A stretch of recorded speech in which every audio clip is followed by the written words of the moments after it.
Okey, dalam video ni seterusnya saya nak buat backup untuk this website.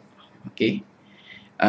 Tapi nanti bila saya backup, saya tak akan masukkan domain ni, tetapi saya nak tunjukkan cara dia bagaimana. Okey. So di sini saya akan add new plugin yang pergi pada popular.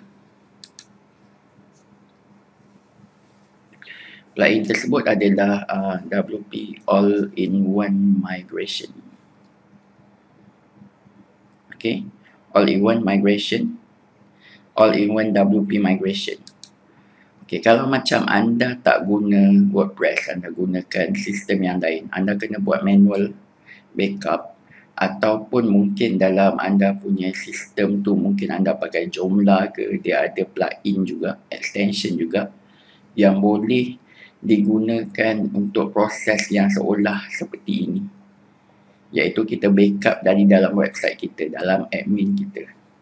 Okey, kat sini dia boleh dilakukan. Kita klik activate.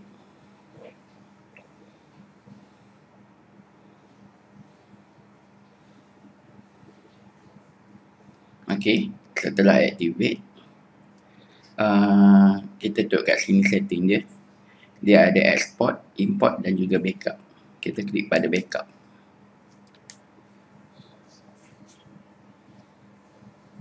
Okey, kat dalam ni ada fungsi untuk create backup. Ini backup yang paling mudah sekali nak buat lah kalau dalam WordPress. Okey, klik pada di sini dan kita tak perlu ubah apa-apa setting dekat dalam hosting dan sebagainya. Sebab ada setengah plugin dia macam tu. Macam duplicator, dia sangat leceh. WP All-in-One WP Migration ni paling mudah, paling saya suka. Okey, untuk file yang lebih daripada 500 MB, anda kena pakai yang extension berbayar punya. Harga dia $69. Tetapi proses tu sangat mudah lah. Macam ni 300 MB saja, dia sikit saja. So saya download. Saya masukkan di sini. Okey. So dia akan ambil masa untuk nak download kita punya file tu. Tapi dekat sini proses yang saya nak buat, ini tadi kita tengok domain dia adalah /genic. Close. Okey, domain dia /genic, tapi kita tak ada domain /genic kan dekat dalam ni. Okey, no problem. Kita akan buat untuk web Sensana juga. Faham tak maksud saya? Sensana.org, kita buka.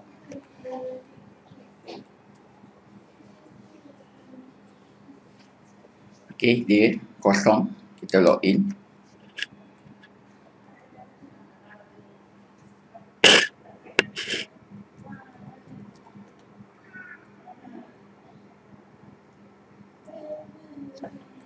Okey.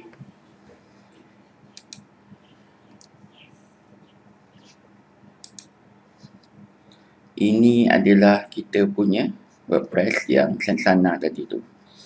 Dia punya step adalah anda kena pasang dulu satu WordPress kosong macam ni.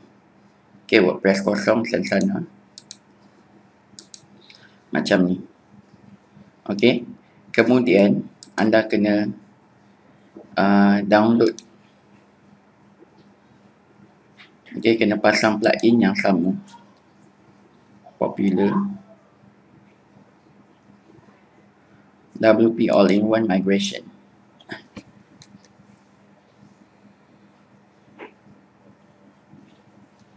Dan activate.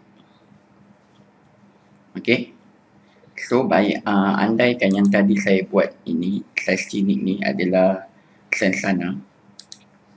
Okay, saya memang ada backup dia, no problem. So saya akan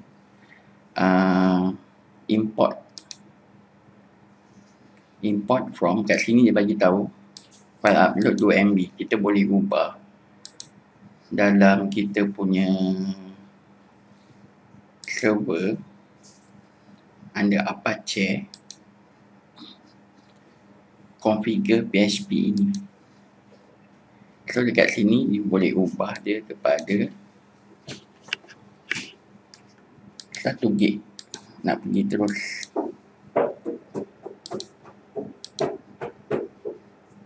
memory limit 512, my escape time 180 ni 90.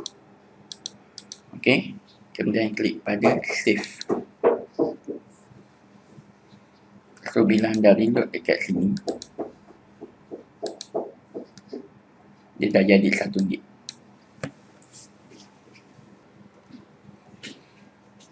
Okay, seterusnya anda klik import file dekat sini. File dia ialah sensana.org dan dia start import.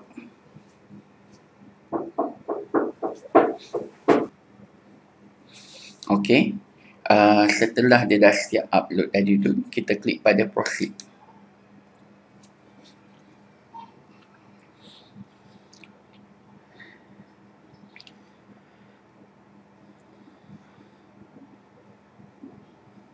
Kemudian kita klik pada finish. Next, kita klik pada dashboard. Dia update database. Continue.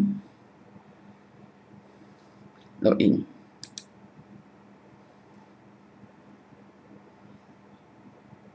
This email is correct. Ini just normal aja. So, website ni dah berubah kepada, inilah dia Sensana. What is Sensana? Anda boleh check kat sini. Okay, ini adalah website Sensana yang menggunakan, itulah dia. So all the detail-detail kat dalam ni dia dah pun ada. Okay,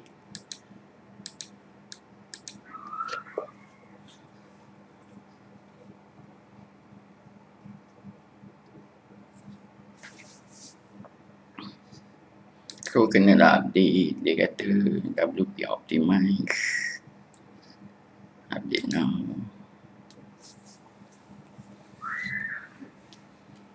Dan semualah kena update, kan? So that is how kita punya website dapat di-restorekan. So step dia adalah yang anda kena pasang dulu WordPress, kemudian barulah anda backup. Tapi backup ni anda kena buat yang macam saya tunjuk ni adalah proses sekali lalu saja, kerana domain dia berbeza, kan? Tetapi proses yang anda lalui sebenarnya lebih panjang, iaitu anda download backup ni, kemudian anda tukar NS, lepas tu pasang SSL, lepas dah pasang SSL barulah anda pasangkan WordPress yang kosong punya, yang dummy dekat dalam domain tersebut. Bila dia dah merge, yang itu akan ambil masa lebih kurang semua setengah jam, paling cepat setengah jam, paling lambat mungkin setengah hari, okay, 4 jam ke 8 jam macam tu. Itu paling lambat lah. Okay, nak tunggu domain tu dia ubah. Tapi dengan cek pada into DNS, biasanya kita boleh pemudahkan kerja kita. Okay, dan seterusnya, okay, ni semua dah siap kan proses dia. Kita akan jumpa lagi dalam video yang seterusnya, cara untuk nak masukkan WordPress di dalam menggunakan FTP software. Okay, iaitu option bagi anda yang tak ada file manager. Bila anda tak ada file manager, anda boleh gunakan FTP. Okay, untuk bahagian tu kita akan sambung dalam video yang seterusnya. Jumpa lagi. Assalamualaikum.